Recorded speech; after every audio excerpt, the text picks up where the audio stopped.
Nolan Samek. 57 years ago, it was a beautiful day in Dallas, Texas. Crowds were lined on Elm Street to see their nation's president.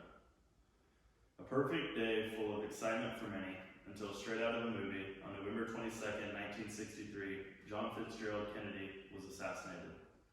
JFK has been the most recent president to be assassinated. The assassination of President Kennedy is the most debated and controversial thing to happen to a sitting president and is still discussed about today.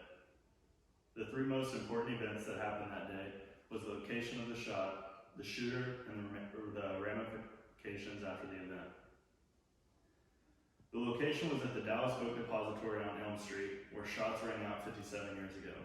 Lee Harvey Oswald took 3 shots. All 3 shots landed. 2 shots hit Kennedy, one in the back of the head and one in his chest. The 3rd shot to the governor of Texas who was riding with him, John B. Connally Jr.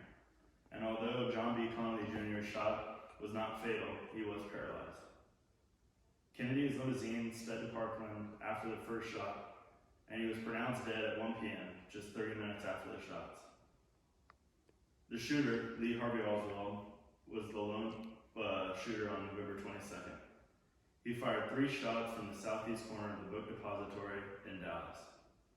After hitting Kennedy, Oswald fled to a nearby movie theater and was arrested less than an hour after the assassination. After the cops took him into custody, they had questions for him, but 2 days later, Oswald was being transported and was murdered by a local nightclub owner and police informant, Jack Ruby. The days post-assassination, moments after Kennedy was shot, Lyndon B. Johnson, his wife, and Jackie Kennedy were taken on Air Force One out of Dallas Love Field. Lyndon B. Johnson was sworn in as the President of the United States on Air Force One. Kennedy's body was fought for by Dallas County and the government. Kennedy's body was a part of a crime scene in Dallas,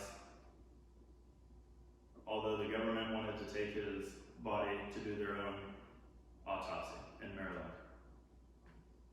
In conclusion, the assassination of President Kennedy is still talked about today. There are films about the event, books written about it, and many people who believe it could have been more than one person shooting. Either way, John Fitzgerald Kennedy's assassination was detrimental to the United States on that day. It is still one of the most historic things to happen to a president ever, including 9/11 with Bush and even Lincoln's assassination.